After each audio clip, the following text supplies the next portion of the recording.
Les quiero dar un cordial saludo a todos nuestros hermanos y familias que tal vez están en torno a su pantalla del celular, de su computador en este momento conectados. Bienvenidos. Hoy el capítulo es el capítulo 8 del Deseo de todas las gentes y tiene como título La visita de Pascua. Este capítulo está basado en Lucas 2:41 al 51. Pero vamos a tomar dos versículos de este pequeño párrafo que está meditando este capítulo en esta mañana y los quiero invitar allí a buscar Lucas 2. em, Lucas 2 del versículo 48 y 49. Lucas 2, 48 y 49. Y nos dice la palabra de Dios. Cuando lo vieron, se sorprendieron. Su madre le dijo, Hijo, ¿por qué nos has hecho esto? Tu padre y yo te hemos buscado con angustia.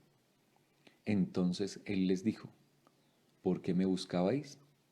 ¿No sabíais que en los negocios de mi padre me es necesario estar?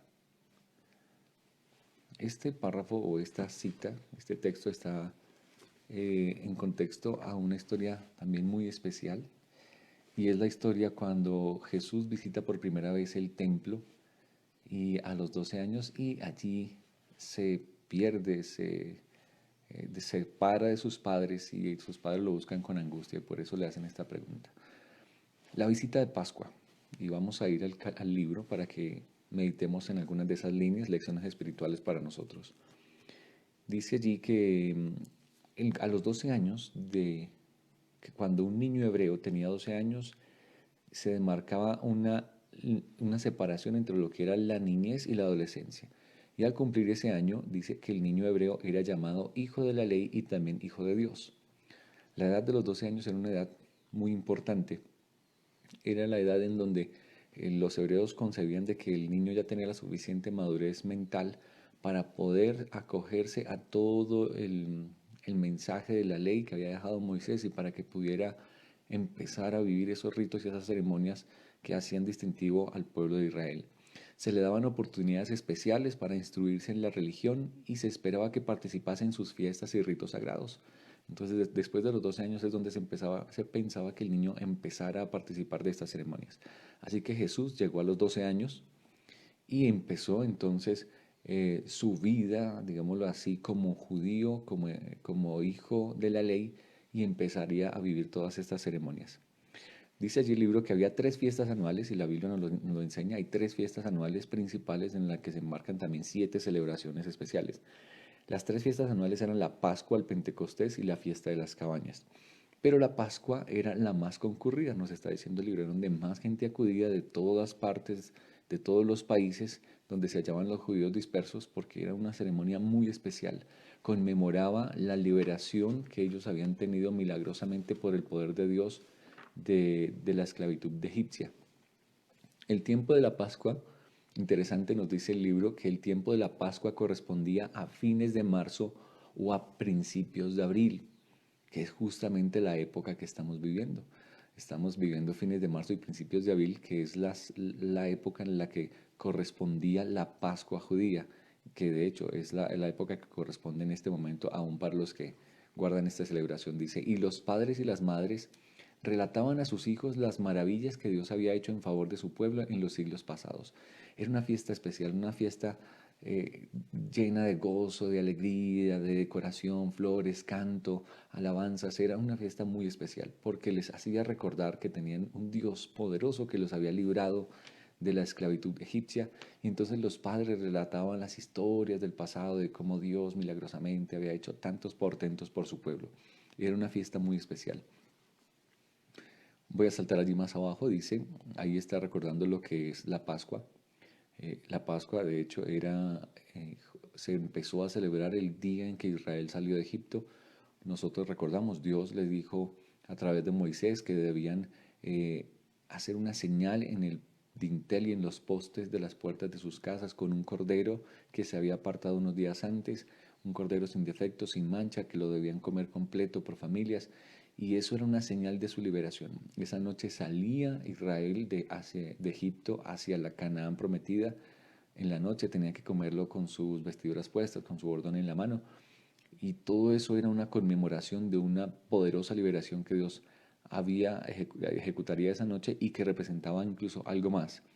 Voy a saltar allá abajo, dice, cuando os dijeron, estaba diciendo, dice aquí el libro que cuando los niños celebraran esta fiesta y preguntaran, ¿qué rito es este vuestro? Entonces vosotros responderéis, es la víctima de la Pascua de Jehová. Mire que Dios les estaba diciendo qué es lo que tenían que responderle a sus hijos. Ahora el niño Jesús a los 12 años llega al templo y empieza a mirar todas estas ceremonias. Era la primera vez que iba al templo y no lo conocía. Y cuando ya eh, va a ver lo que está allí y él podría preguntar, la respuesta que los padres debían dar es la víctima de la Pascua de Jehová. Y desde allí ya estaba entonces entendiendo que la Pascua, aunque era una celebración, requería de una víctima, de un sacrificio, de un cordero que se sustituía la muerte del pecador. Eh, Más abajo nos dice, todas las ceremonias de las fiestas eran figuras de la obra de Cristo. Y voy a hacer un pequeño alto aquí, porque muchas veces me han hecho la pregunta, pastor, ¿y por qué nosotros no guardamos las fiestas judías, sabiendo que la Biblia dice vez tras vez de que es una celebración perpetua? Bueno, de hecho, esto sería un tema de discusión para otro mensaje, lo que significa la palabra perpetuidad en la Biblia. Eh, no necesariamente, y ahorita pues no vamos a mirar la aclaración, pero no necesariamente significa que es eterno y que nunca se va a detener. Perpetuo es algo que se iba a cumplir hasta que llegara, o se iba a celebrar hasta que llegara a su cumplimiento. Y aquí nos está diciendo que todas las ceremonias de las fiestas eran figuras de la obra de Cristo. Es decir, eso era perpetuo como una sombra de lo que habría de venir, como dice Pablo, y la realidad es Cristo. Por esa razón nosotros ya no celebramos estas fiestas porque entendimos que se celebró perpetuamente hasta que llegó su cumplimiento, hasta que la sombra llegó a la realidad y la realidad eran justamente el ministerio de Cristo Jesús. Por eso la Pascua que se celebró cada año juiciosamente sacrificando un animal, cuando ya vino el Cordero, el Hijo de Dios, el que quita el pecado del mundo, ya no fue más necesario que nosotros siguiéramos sacrificando un cordero, así como lo dice Pablo, porque Cristo, nuestra Pascua, ya fue sacrificada por nosotros. El cordero inmolado, el pan sin levadura, la gavilla de las primicias, todas estas eran celebraciones que se hacían en medio del marco festivo del pueblo de Israel, dice, representaban al Salvador. Y ahorita pues no nos vamos a detener a mirar cada celebración, pero ese cordero pascual representaba a Cristo, sustituto del pecador. Él muere en cambio del pecador. El pan sin levadura representaba también a Cristo. Jesús mismo dijo, yo soy el pan que descendió del cielo sin levadura porque él no cometió pecado, no vio corrupción. Las primicias, Pablo también dice que Cristo, nuestras primicias, fue sacrificado y resucitó, también llevando a un grupo de salvos en el momento de su resurrección. Así que estas fiestas estaban apuntando al cumplimiento en el ministerio de la vida de Jesús. Para la mayor parte del pueblo que vivía en los días de Cristo, la observancia de estas fiestas había degenerado en formalismo. Y aquí es donde ya empezamos a notar cosas para nosotros. La mayor parte del pueblo vivía, celebraba, compartía, era feliz en estas fiestas y apuntaba y miraba, sacrificaba el cordero, sacaba la levadura de sus casas, iban y ofrecían las gavillas como primicias, todo eso se celebraba, los tabernáculos, las trompetas, pero habían caído y habían degenerado en puro formalismo. Y es una lección importante para nosotros, porque nosotros hoy en día también tenemos ceremonias, tenemos una liturgia en nuestras iglesias, hacemos nuestros cultos, participamos de la cena del Señor, de campañas y muchas cosas que celebramos en nuestras iglesias, pero que por llevar una monotonía podemos caer en la trampa de que se degeneren puro formalismo. Así que tengamos cuidado si nuestras ceremonias pierden el sentido, la base, la esencia de lo que es Cristo Jesús, podemos también caer en el mismo error que ellos. Dice aquí, por primera vez el niño Jesús miraba el templo. Pues él había sido llevado de bebé, pero él no recordaba esta escena. Por primera vez miraba el templo, veía a los sacerdotes albos, vestidos, cumplir su solemne ministerio, sus vestiduras blancas y ver cómo solemnemente cumplían sus ministerios. Contemplaba la sangrante víctima sobre el altar del sacrificio. Y aquí es donde Jesús empieza a entender muchas cosas. Él ya había estudiado a las rodillas de María a través de la Biblia todo lo que significaba el ritual judío. Sabía el sacrificio del cordero, sabía las celebraciones porque ya se les había explicado, de hecho lo había hecho, había estudiado más profundamente. Pero cuando llega y contempla, imagínense esa escena, llega al santuario, ve el corderito, ve cómo lo llevaban, lo degollan, la sangre se derrama, es presentada en el altar, pues no podía entrar hasta por allá, pero él vio toda esta escena y ahora él empieza a entender, ese soy yo, esa es la obra que yo debo cumplir. Y aquí nos dice, todo acto parecía ligado a su propia vida, se despertaban nuevos impulsos en él, silencioso y absorto parecía estar estudiando un gran problema. El misterio de su misión se estaba revelando al Salvador. Y yo creo que también aquí hay una lección importante para nosotros, porque Jesús en la Biblia comprendió el propósito de su misión y él decidió, al comprenderlo, voy a cumplir esa misión. Y nosotros, mis apreciados hermanos, al ir a las Escrituras también entendemos el propósito de una misión que Dios nos dio. Y nosotros como Jesús debiéramos seguir ese ejemplo. Señor, si tú me estás mostrando a través de la Escritura que esto es lo que yo debo cumplir, pues ¿qué debo hacerlo? Dice allí, entender la revelación del Salvador, él entendió su revelación como Salvador, pero nosotros debemos entender nuestra misión también y debemos, colocándonos en las manos de Dios, cumplir esa misión. Nosotros debemos seguir ese ejemplo. Si él atendió al llamado de su padre en la escritura y al verlo lo comprendió y lo vivió, pues nosotros también debemos vivir nuestra experiencia al llamado y a la altura del nivel que Dios nos ha dado. Arrobado en la contemplación de estas escenas, no permaneció al lado de sus padres. Y aquí es donde empieza el cumplimiento de la historia que encontramos en la Biblia. Él estaba absorto, anonadado, meditando en todo lo que la palabra le enseñaba, todo lo que veía en los rituales, lo que veía en el ritual del templo. Y él, absorto en esas escenas, se separó de sus padres. Buscó la soledad, dice allí. Y cuando los adoradores salieron de Jerusalén, él fue dejado atrás. Y aquí también hay una lección para nosotros.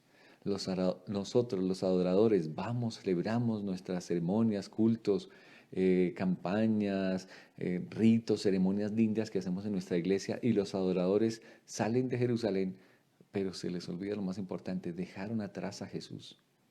Y entre ellos también estaban sus padres.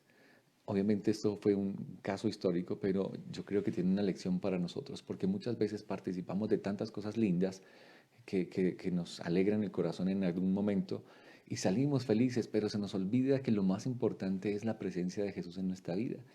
Participamos de las ceremonias, las formas y dejamos atrás a Jesús. Eso fue exactamente lo que le pasó a los adoradores y en este caso a María y a José. Más adelante leo otra línea donde dice, Jesús se presentó como quien tiene sed del conocimiento de Dios. ¿A quién se presentó? Ahí el libro nos dice y la Biblia nos dice que él se apartó y fue hacia el templo y encontró un salón, una dependencia del templo, en donde servía de local para que fuera como una escuela. Y allí los discípulos iban a escuchar a los maestros, a los rabinos, acerca de todas esas enseñanzas de las escrituras, acerca de la ley. Y Jesús se presentó allá en ese salón como quien tiene sed del conocimiento de Dios y no eh, actuando, ¿no? Como que voy a ver qué dicen y voy a colocar cara de que quiero aprender. No, realmente él quería, él estaba absorto por aprender, pero el conocimiento de él ya había sido muy profundizado porque el Espíritu de Dios lo había guiado. Entonces él se sienta a escuchar a estos maestros y empieza a hacerles preguntas y dice allí, al paso de cada pregunta, revelaba cuán estrecha y superficial era la sabiduría de los sabios. Interesante. Jesús se hacía preguntas profundas y le hacía preguntas profundas a los sabios. Y entonces los sabios quedaban absortos. Oye, ¿qué preguntas son esas? Obviamente no le decían, pero ellos se daban cuenta del estrecho conocimiento y superficial conocimiento que tenían acerca de la sabiduría de Dios. Las preguntas de Jesús eran profundas. Y también aquí hay una lección importante para nosotros, porque cuando vamos a la Escritura, pensemos en esta escena, Jesús viene al encuentro de los sabios. Nosotros podemos ser esos sabios que creemos que conocemos la Escritura, que no la sabemos de memoria, pero cuando nos sentamos a meditar la palabra con Jesús, nos damos cuenta de la estrechez y la superficialidad de nuestro conocimiento. Porque al lado de Jesús, que es la luz, que es la palabra encarnada, nos damos cuenta cuán ignorantes somos. Y eso es lo que debe ocurrir cada vez que nos acercamos a la Escritura. Cada vez que vamos a la palabra de Dios debiéramos irnos con un corazón humilde, dispuesto a escuchar la voz de Jesús, a reconocer que somos ignorantes y a reconocer que necesitamos que Jesucristo ilumine nuestra vida con el verdadero conocimiento y la sabiduría de Dios. Los rabinos hablaban de la admirable exaltación de la venida del Mesías, que la venida del Mesías proporcionaría a la nación judía. ¿En qué estaban pensando los sabios? Vendrá el Mesías, el poderoso libertador, el jefe de las huestes de Israel, y entonces pondrá fin a la esclavitud y a la opresión que tienen los romanos contra nosotros. Y hablaban de todas esas citas donde hablaba del poder, de la gloria del Mesías, que como poderoso libertador vendría. Y entonces Jesús les pregunta, les hace una pregunta. Jesús los lleva a la profecía del libro de Isaías, exactamente a Isaías 53. Isaías 53 habla del siervo sufriente, como cordero fue llevado al matadero, no abrió su boca. Y Él les habla y les muestra todas esas escenas de sufrimiento y muerte del Cordero de Dios. Y ahora ellos quedaron sin palabras, los dejaron, no sabían qué responder. Los doctores le dirigieron preguntas y quedaron asombrados al oír sus respuestas. Con la humildad de un niño, repitió las palabras de la Escritura, dándoles una profundidad de significado que los sabios no habían concebido. Los sabios habían estado toda su vida estudiando la Escritura y repitiendo tradición tras tradición. Y viene este niño de 12 años con corazón humilde y sencillo, les hace unas preguntas que los dejó fuera de base. No supieron responder. De haber seguido los trazos de la verdad que les señalaba, habrían realizado una reforma en la religión de su tiempo. Se habría despertado un profundo interés en las cosas espirituales y al iniciar Jesús su ministerio, muchos habrían estado preparados para recibirle. Jesús vino, abrió la mente de estos sabios, los llevó a cosas más reflexivas, a que entendieran que más que la gloria y el poder de un libertador, estaba hablando de unas escenas de humillación, de contrición, de arrepentimiento, de dolor por el pecado, lo que realmente significaba esos sacrificios, pero ellos quedaron absortos en esas explicaciones, pero no se atrevieron a reconocerlo. Dice, si lo hubieran reconocido, habría ocurrido cambios y reformas en la religión de ese tiempo. Y hermanos, eso es lo mismo que ocurriría hoy. Si nosotros vamos con corazón humilde a la palabra de Dios, si escuchamos la voz de Jesús, si entendemos que Él viene más que a solucionar nuestros problemas financieros, a sanar nuestros problemas de salud, a arreglar nuestros hogares, porque todo eso Dios lo quiere hacer. Claro que sí, Dios quiere arreglar nuestra vida, Dios quiere que seamos cabeza y no cola. Pero si entendemos que más que eso, Él viene a hacer una limpieza del corazón, a cambiar nuestro carácter, a transformar nuestra vida de adentro hacia afuera, entonces comprenderíamos la misión de Jesús hacia nosotros. Habría una reforma en nuestra religión. Pero tristemente hoy el mundo cristiano quiere la bendición de Dios, quiere que Dios le bendiga, quiere que Dios le supla, quiere que Dios atienda su necesidad. Y escuchaba alguna vez al pastor Joel Barrios que mostraba una ilustración que decía, como cuando voy a un parque con semillas y se las arrojo a las palomas. Las palomas vienen, se amontonan en torno a nosotros, pero no porque quieren estar con nosotros, vienen es por las semillas que yo les puedo dar. Y muchos cristianos se acercan hoy a Dios porque quieren que Dios les bendiga, que les dé, que les supla, que les atienda. Y Dios está dispuesto a hacerlo. Pero más que eso, debiéramos acercarnos a Jesús con el interés de estar con Él, con el interés de servirle, de adorarle, de amarle y que todo lo demás venga por añadidura. Una lección importante allí. Dice, si ellos hubieran entendido y lo hubieran aceptado, habría ocurrido una reforma en su religión. Si nosotros aceptamos a Jesús, habrá reformas en nuestra religión. Aceptémoslo, entendamos que Él viene a cambiar nuestro corazón, no a cambiar nuestra situación social y económica. Sigo leyendo allí, dice, las palabras de Jesús habían conmovido sus corazones como nunca lo habían sido por palabras de labios humanos. Si nosotros acudiéramos a la palabra de Dios, ocurría, dice allí, habían conmovido sus corazones como nunca lo habían hecho hombres, palabras de labios humanos. Si nosotros nos acercamos a Jesús, a su palabra, mire, entendamos, conmoverá nuestro corazón, transformará nuestra vida como nunca lo ha hecho un motivador, un libro. Hoy en día salen libros donde dice 7 pasos para que su vida mejore, cómo mejorar nuestras relaciones sociales, cómo alcanzar el éxito. Y los anaqueles de los supermercados se llenan de estos libros que les dan consejos a los seres humanos. Dice aquí, las palabras de Jesús conmovieron los corazones como nunca lo habían hecho palabras humanas. Si nosotros fuéramos a la palabra de Dios con corazón humilde y dejáramos que el Espíritu de Dios nos transformara, entenderíamos que no hay sabiduría humana tan poderosa para cambiar nuestra vida y para llenar nuestros vacíos como la palabra de Dios. Pero muchas veces buscamos llenar nuestros vacíos con cisternas rotas, dice allí el profeta. Cisternas que no pueden saciar nuestra sed, porque la sed que tenemos es una sed de Dios y solo la puede llenar Jesucristo.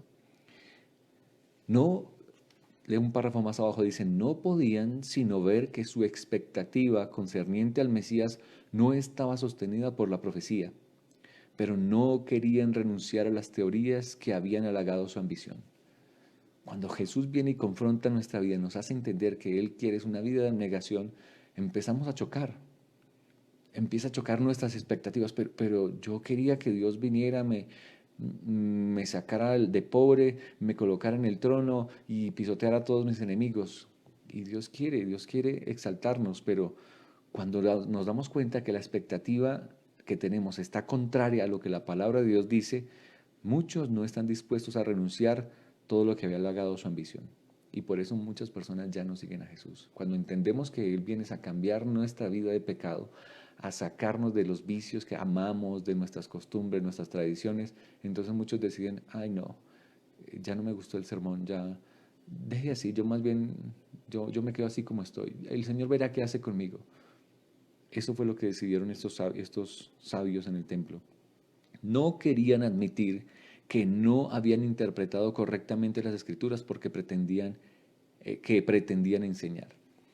Y tristemente eso pasa hoy en el mundo cristiano. Hay muchas personas que han ido a la palabra y la han interpretado a su parecer y con el deseo de atender sus ambiciones egoístas. Y entonces cuando la Biblia los confronta, tienes que hacer cambios, hay una ley que está vigente, que tienes que guardar, hay un sábado que aún está vigente y que tienes que guardarlo. De hecho, no que sea como una carga y una opresión, sino que en ese día podemos tener una experiencia de intimidad con Jesús. Pero hay muchas personas que cuando llega la Biblia y los confronta, entonces deciden darle la espalda y decir, no, no estamos dispuestos a abandonar lo que nosotros hemos creído. Y entonces acomodan la escritura para el cumplimiento de sus ambiciones egoístas. Eso ocurre hoy en día, ocurrió en el pasado, y mientras haya personas, va a haber personas que se acercan a la Biblia con el deseo de que ella les atienda su necesidad y no en que la persona se someta a las enseñanzas de las Escrituras. Y apreciado hermano que me escucha, necesitamos comprender eso. Dios no se tiene que someter a nosotros. Dios no se debe acomodar a nosotros. Nosotros nos debemos acomodar a Dios y a su palabra. La religión de la Biblia no es una religión de cafetería o de supermercado en el que tú escoges lo que quieres comprar y lo que quieres para tu vida. La Biblia no es un almacén donde dame esto, no, este no me gusta, esto no, no. La Biblia es, todas las enseñanzas han sido dadas para nosotros para que las vivamos y coloquemos nuestra vida conforme a esa enseñanza. No es un Dios que se acomoda a nosotros, no es un Dios de bolsillo que yo cargo a mi parecer. Al contrario, yo soy siervo de Dios, yo soy el que me someto a su voluntad y yo soy el que debo obedecer a sus mandatos, sus ordenanzas y sus consejos. Es una lección importante que nos está dando este capítulo. Pero sigamos avanzando en la historia. Dice allí, mientras viajaban, el placer de andar con amigos y conocidos absorbió su atención y no notaron la ausencia de Jesús. ¿Qué ocurrió?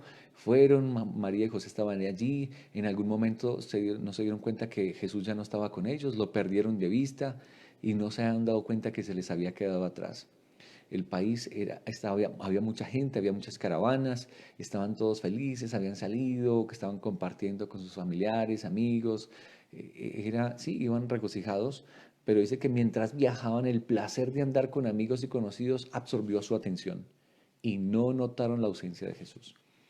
Y aquí también hay algo importantísimo para nosotros. Nosotros vamos en un viajar en nuestro camino hacia la Canaán celestial. Vamos compartiendo con amigos en nuestro trabajo, en nuestras obligaciones, el estudio, todo lo que nosotros vamos viviendo y muchas veces estas cosas, dice aquí, absorben nuestra atención y se nos pierde de vista la ausencia de Jesús. No notamos que hemos perdido de vista a Jesús.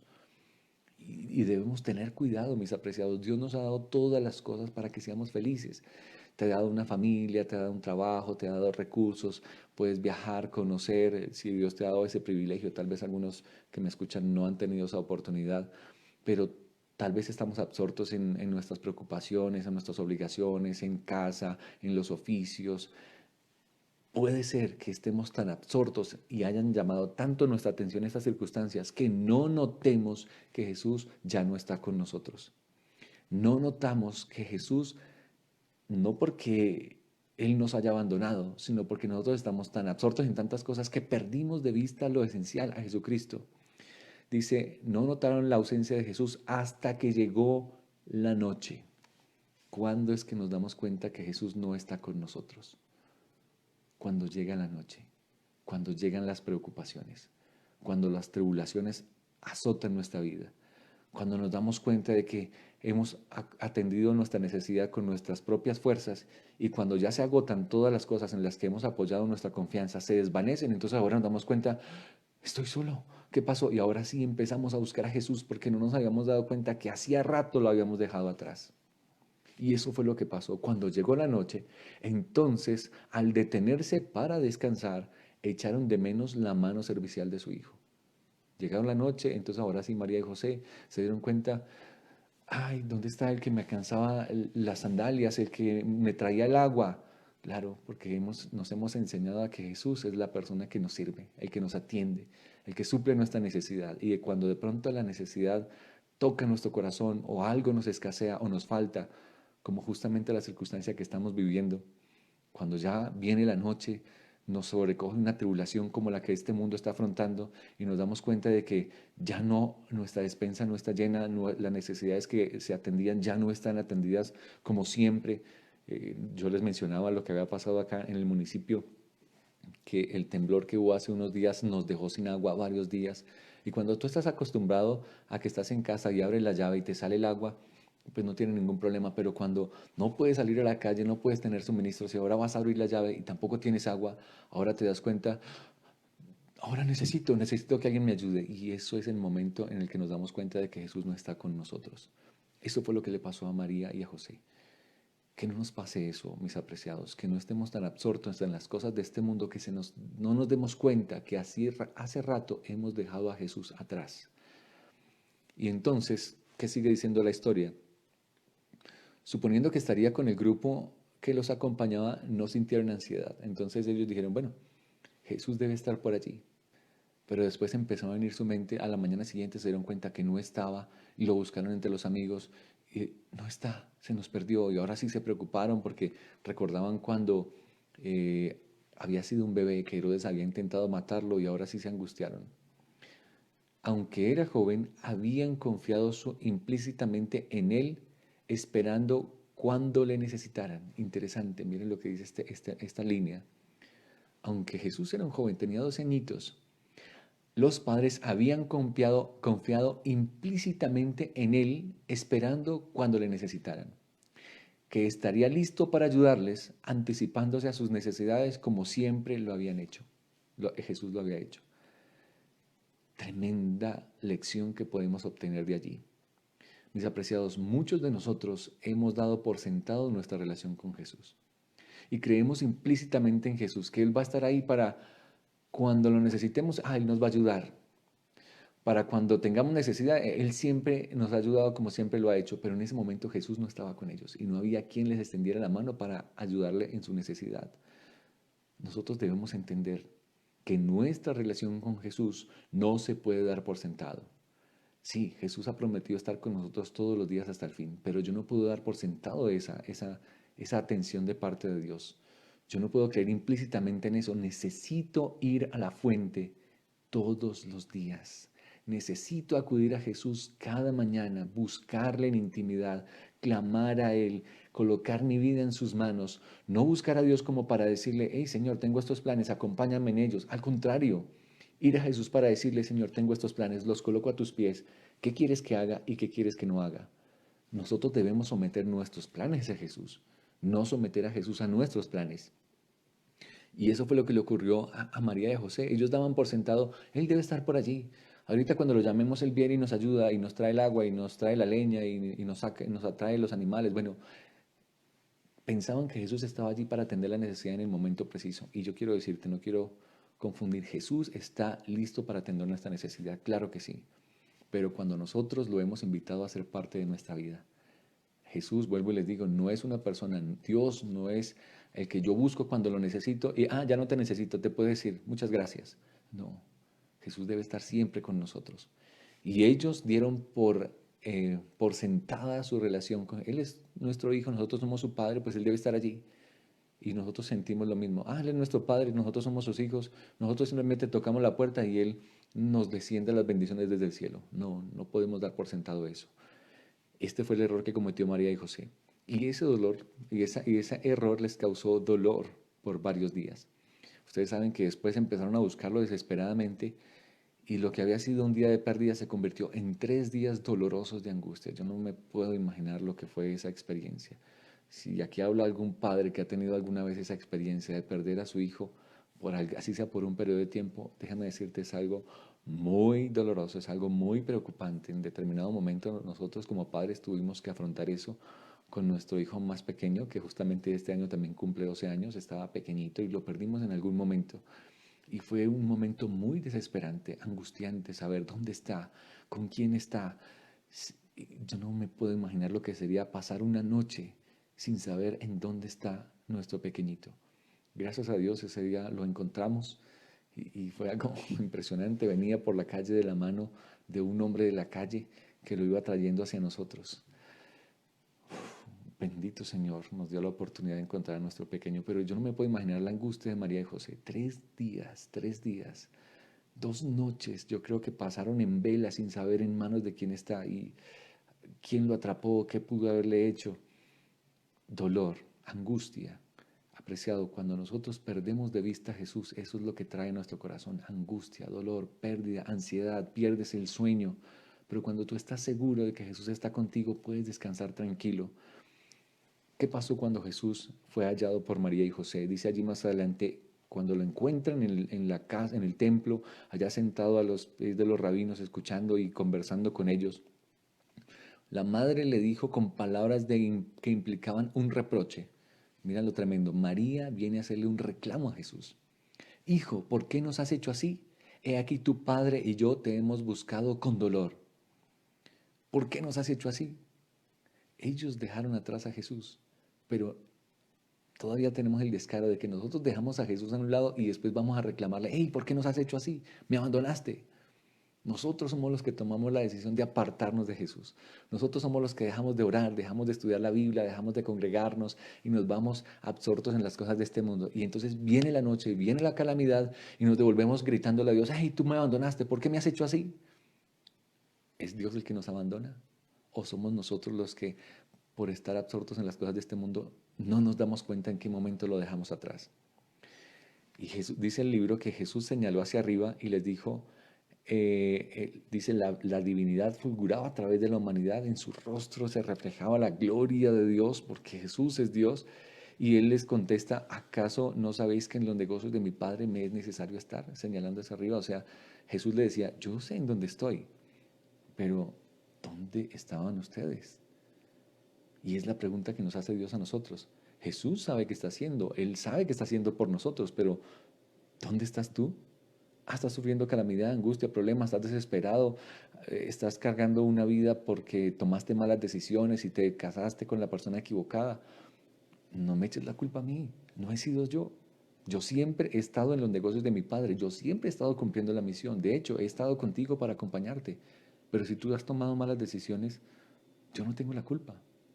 Pero Dios no nos deja desprovisto. Él, aunque hemos tomado malas decisiones, está dispuesto a ayudarnos, a sostenernos y a llevarnos a un puerto seguro. Dice allí, Jesús estaba empeñado en la obra que había venido a hacer en el mundo, pero José y María habían descuidado la suya. Jesús estaba haciendo lo que tenía que hacer. Los que descuidamos nuestra misión y nuestra obra somos nosotros. Jesús y María habían descuidado la solemne misión de cuidar a Jesús. Lo tenían que haber protegido, lo tenían que haber resguardado y por estar por allí pensando en el amigo, en el vecino, en la comida, en la celebración, se les olvidó que debían estar con Jesús. Y es lo mismo que nos ocurre a nosotros. Jesús sigue cumpliendo su misión, Él sigue intercediendo por nosotros, Él está pronto a regresar por este mundo, a este mundo por nosotros. Pero tú y yo estamos cumpliendo con la misión que Dios nos encomendó. ¿Estamos cumpliendo con la tarea que se nos ha sido asignada? ¿O se nos olvidó por estar absortos en las cosas de este mundo que Dios nos hizo un llamado especial que cumplir? Sigo leyendo más abajo, dice, pero durante un día entero habían perdido de vista a aquel. Por un día perdieron de vista a Jesús. Que no, perdón, voy a devolverme, dice, pero durante un día entero habían perdido de vista a aquel que no debían haber olvidado ni un momento. Un día entero se separaron de Jesús, pero dice, no lo debían haber perdido de vista ni un instante. Y al quedar aliviada su ansiedad, no se habían censurado a sí mismos, sino que le habían echado la culpa a él. Un día entero se apartaron de Jesús, cosa que no debe haber ocurrido ni un momento, y ahora cuando ya se encontraron otra vez con Jesús, en vez de censurarse a sí mismo y decir, ay Señor, eso me pasó por haberme apartado, por haber buscado esto, al contrario, le echaron la culpa a Jesús. Es lo mismo que hacemos hoy nosotros como seres humanos. Qué insensatez del ser humano. Nosotros nos apartamos de Dios. Nos vienen consecuencias por nuestras malas decisiones y después le echamos la culpa a Dios. Es que tú me olvidaste, tú me abandonaste. No, es que eso de ser cristiano es muy difícil. Mire, yo le pido a Dios, lo busco y a mí no me pasa nada. Y Dios nos mira desde el cielo y nos dice, pero ¿qué culpa tengo yo? Tú has tomado tus decisiones. Yo te puedo ayudar, déjame ayudarte, déjame intervenir, pero necesito cambiar desde adentro hacia afuera tu corazón. Pero es que tú quieres que yo te arregle la vida y que tú sigas viviendo como quieres. Y todavía tenemos el descaro de echarle la culpa a Dios.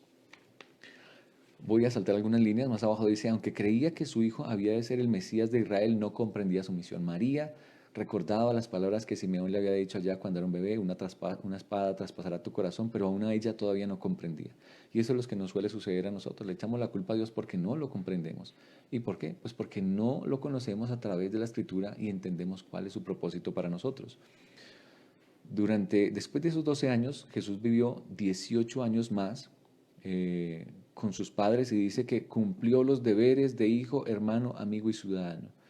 Volvieron otra vez a su casa y duró 18 años sujeto a su familia, siendo fiel en todos los deberes como ciudadano, como hijo, como amigo, como hermano. Jesús fue uno de nosotros y vivió con nosotros.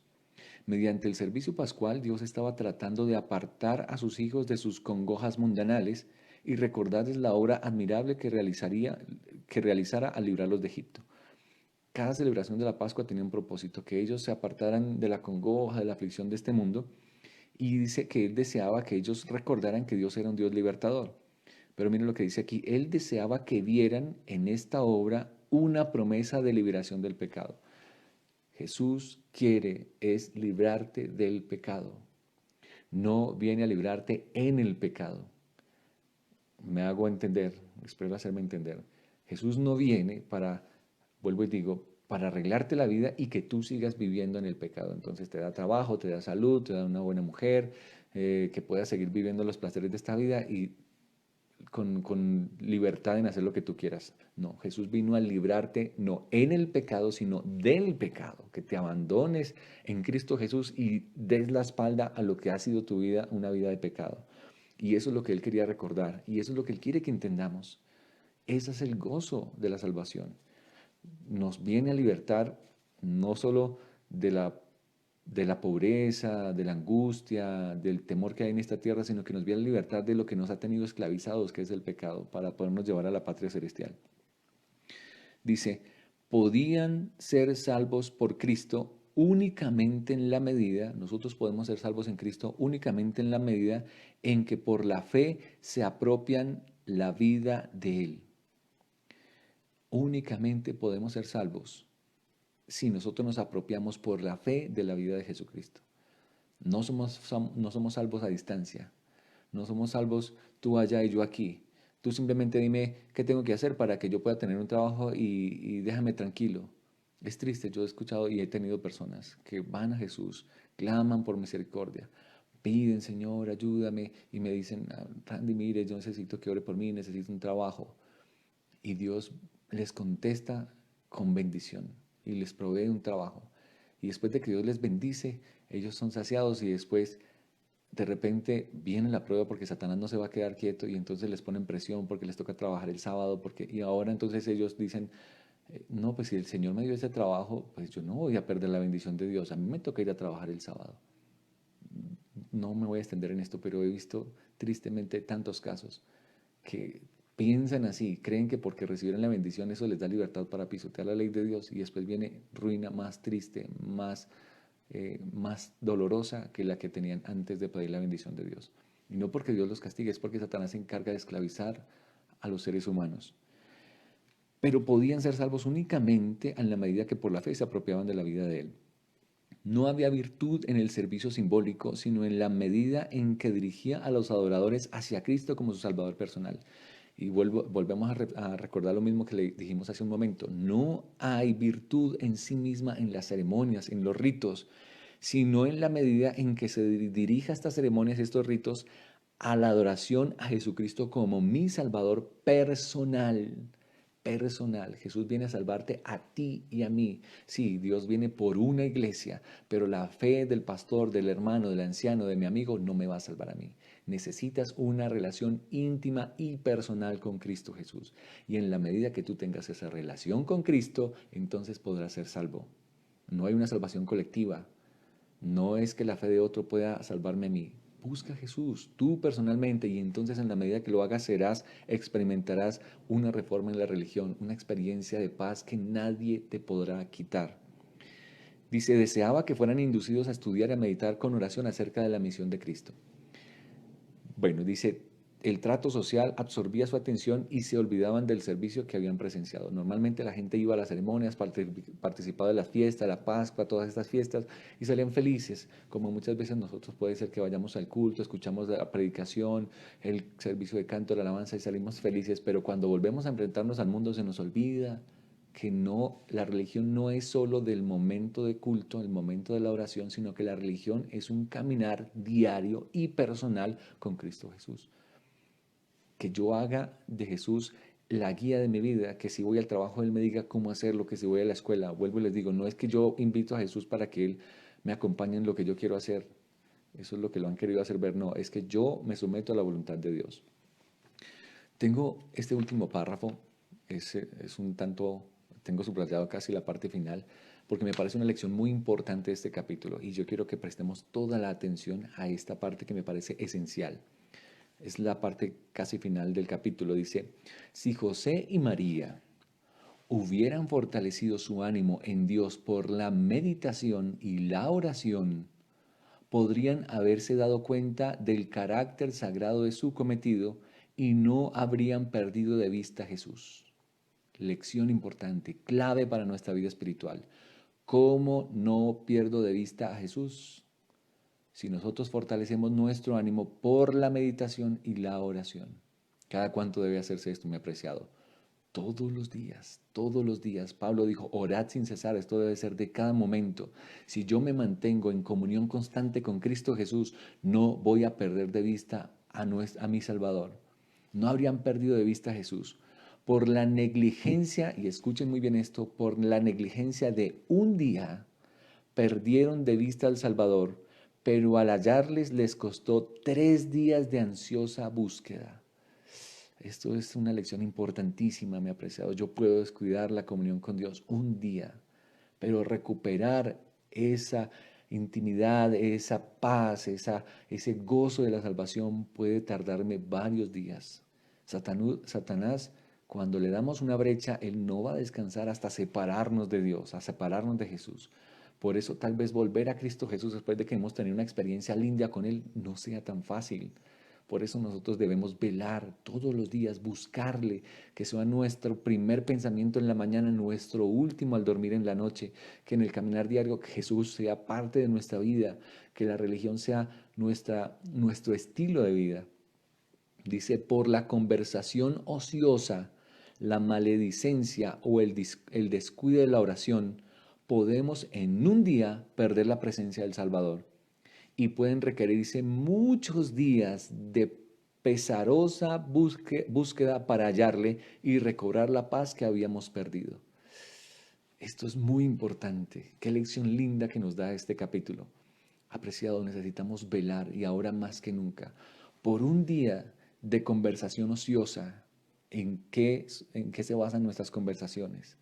De maledicencia o el descuido de la oración, un día que yo descuide la oración, un día que utilice malas palabras, un día que mi conversación sea eh, vana, con solo ese día puedo perder la presencia de Jesús y me puede costar muchos días volver a hallar esa paz que trae la presencia del Espíritu de Dios. Por eso debemos velar, por eso habla Jesús constantemente de velar y orar.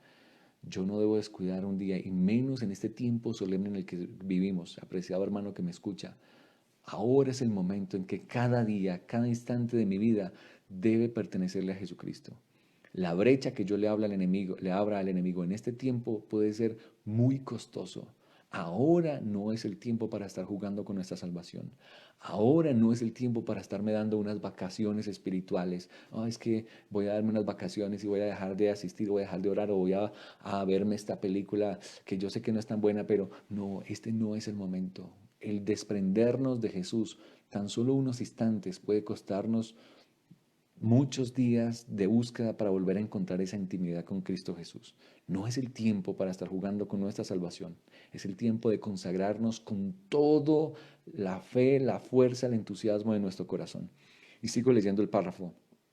Dice, en nuestro trato mutuo debemos tener cuidado de no olvidar a Jesús, ni pasar por alto el hecho de que no está con nosotros en nuestros tratos comerciales, cuando hablamos con las demás personas. Yo tengo que ser consciente y pedirle a Jesús: Señor, no me sueltes en todo momento, en todo lugar. Yo quiero que tú estés en mi conversación, en mis negocios, en mis tratos, en lo que yo veo, en lo que yo escucho. No sea que perdamos por alto que Jesús no está con nosotros. Cuando nos dejamos absorber por las cosas mundanales de tal manera que no nos acordamos de aquel en quien se concentra nuestra esperanza de vida eterna, nos separamos de Jesús. Perdón, yo quiero compartir con ustedes una experiencia que tuve hace años ya. Yo creo que, perdón, yo creo que no me había casado. Es una confesión y yo recuerdo que eh, me invitó en ese momento una novia que yo tenía al cine. Nosotros como adventistas siempre hemos enseñado la necesidad o el no participar de este tipo de espectáculos, no ir a asistir a cine ni a otro tipo de espectáculos de ese tipo. Y yo, un joven que estaba creciendo en el conocimiento espiritual de la palabra de Dios, acepté esta invitación y me fui a ver una película al cine. Y yo recuerdo que entré a esa sala, yo sabiendo lo que ya había escuchado, nosotros no debemos asistir, pero dentro de mí la otra que decía, bueno, pero no, solo es un momento, lo que estaba diciendo hace un momento, esas vacaciones espirituales, es solo un momento, no pasa nada más. Y entré, recuerdo, apagaron la luz y, apreciados, yo me conecté tanto con esta película, me sentí tan imbuido en ella. Yo constantemente siempre medito en Jesús, hablo con Él, lo hago parte de mi experiencia desde que empecé mi experiencia espiritual. Pero recuerdo que entré a esta película y completamente me desconecté de la presencia de Dios, de ser consciente de su compañía, de los ángeles, de la patria celestial, de la Biblia. Me metí tanto en esa película que me tomó completamente mi atención. Cuando que terminó toda la trama y todo este tema, que encendieron las luces, como que sentí que hubiera vuelto dentro de mí esa conciencia de la parte espiritual. Hermanos, yo casi lloraba. Yo no lo hice delante de la muchacha porque porque me dio vergüenza, pero yo recuerdo fui y me metí al baño del centro comercial en el que nos encontrábamos y yo, Señor, no puede ser. Y les digo, mis apreciados, yo sentí, si ese día, si ese día se hubiera acabado el mundo, si ese día hubiese venido Jesús, estoy seguro que me hubiera perdido, estaría perdido. Ese día entendí, yo creo, esta lección que nos está diciendo este capítulo. Nosotros podemos darle una cuña, una brecha al enemigo para que entre. Y podemos, dice aquí, eh, cuando nos dejamos absorber por las cosas mundanales de tal manera que no nos acordamos de aquel en quien se encuentra nuestra esperanza de vida eterna, nos separamos de Jesús. ¿Y qué pasa cuando nos separamos de Jesús, apreciados? Estamos perdidos, perdidos, porque Jesús es la vida, Jesús es nuestra salvación. Y el enemigo es justamente lo que quiere. Y utilizan los medios que tú menos imaginas. Ese día fue esa película, yo jamás volví a entrar a un cine. Y lo tremendo de este asunto es que Satanás ya, tú no vas a ir al cine, entonces te lo voy a llevar a tu casa. Y entonces ahora nos lo ha metido en la casa. Y nosotros podemos decir, no, pues ya no necesito ir a una sala de cine, el ambiente allá, los demonios, bueno, etcétera. Pero sí, yo lo invito a mi casa, lo pongo en una pantalla gigantesca allí y 2 horas puedo estar sentado mirando lo que Satanás mete en mi mente, desconectándome de la fuente de vida eterna y pudiéndome perder para siempre, hermanos. Esto es muy serio, muy delicado. Si yo pierdo de vista a Jesús, pierdo la vida eterna. Por eso dice aquí, cuando nos dejamos absorber por las cosas mundanales de tal manera que no nos acordamos de aquel en quien se concentra nuestra esperanza de vida eterna, nos separamos de Jesús y de los ángeles celestiales, los que nos pueden proteger de los ataques del enemigo. Estos seres santos no pueden permanecer donde no se desea la presencia del Salvador ni se nota su ausencia. Aquel día, hermano, yo estoy seguro que yo quedé desprovisto de la protección divina. ¿Por qué? Por una decisión personal. Bendito el Señor que tuve una oportunidad. Y puede a alguien parecerle muy fanático, no, pero una película muy sencillo, es una tontería. Bueno, es la percepción que yo tengo, es lo que entiendo que significa separarnos de Jesús. Pero hoy en día puede ser cualquier cosa que te separe de Jesús, te va a dejar desprovisto de su protección. Esta es la razón, dice aquí, por la cual existe con tanta frecuencia el desaliento entre los que profesan seguir a Cristo. Porque hay desánimo en nuestra iglesia. No es porque Jesús nos haya abandonado, es porque nosotros descuidamos la comunión con Cristo Jesús. Nos apartamos de su presencia y la ausencia de Cristo en nuestra vida nos hace sentir desalentados, tristes. Y después, ¿qué pasa? La gente se va de la iglesia.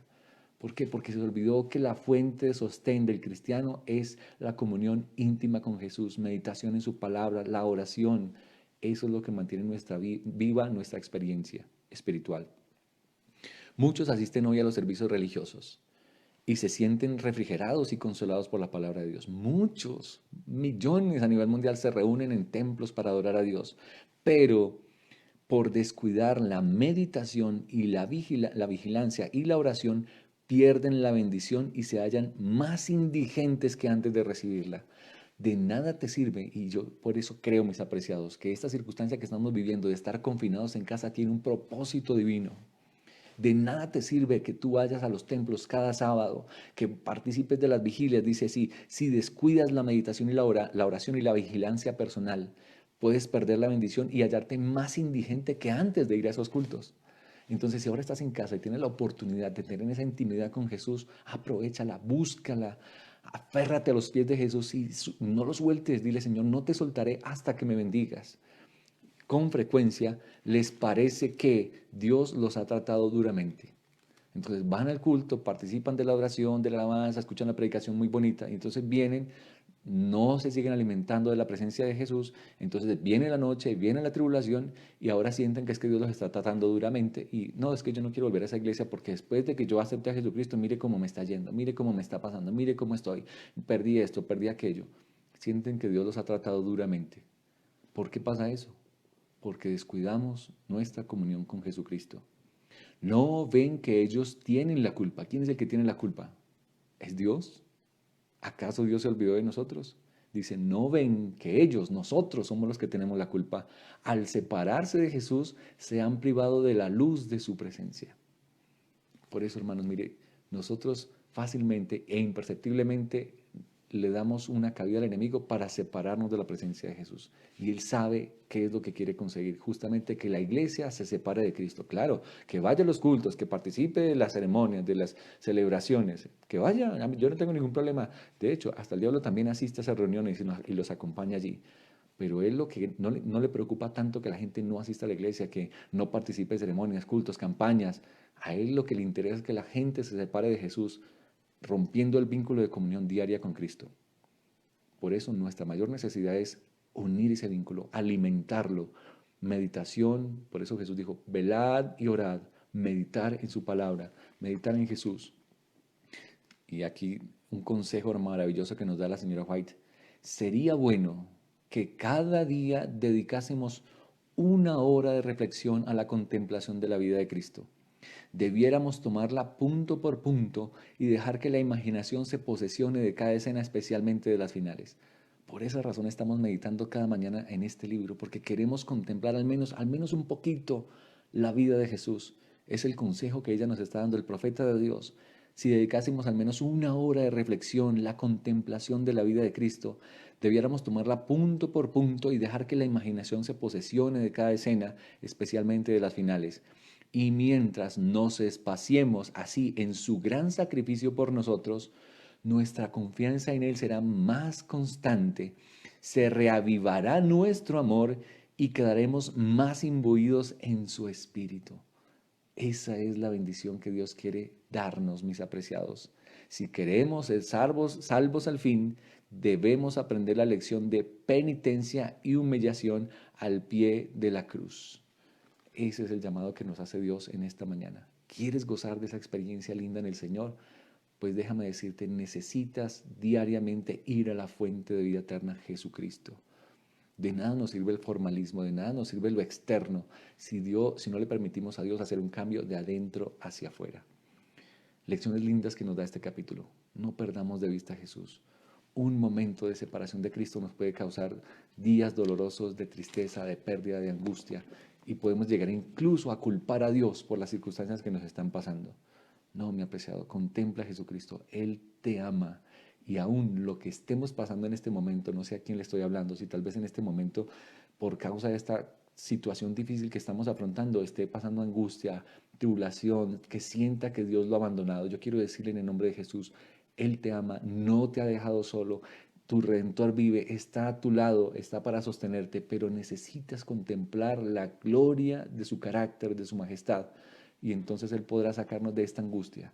No culpemos a Dios, no es Dios el que ocasiona todos estos males. Él está buscando para salvarnos y para llevarnos a un puerto seguro. Mis apreciados hermanos y amigos, Dios les bendiga. Gracias por acompañarnos una vez más en esta transmisión. Esperamos que este mensaje haya sido de fortaleza, de crecimiento, que entendamos cuál es nuestra mayor necesidad. Yo creo que es lo más importante en este momento de angustia, de tribulación que estamos viviendo, es busquemos a Jesús mientras pueda ser hallado. Él traerá oportuno socorro para cuando tengamos que necesitarlo.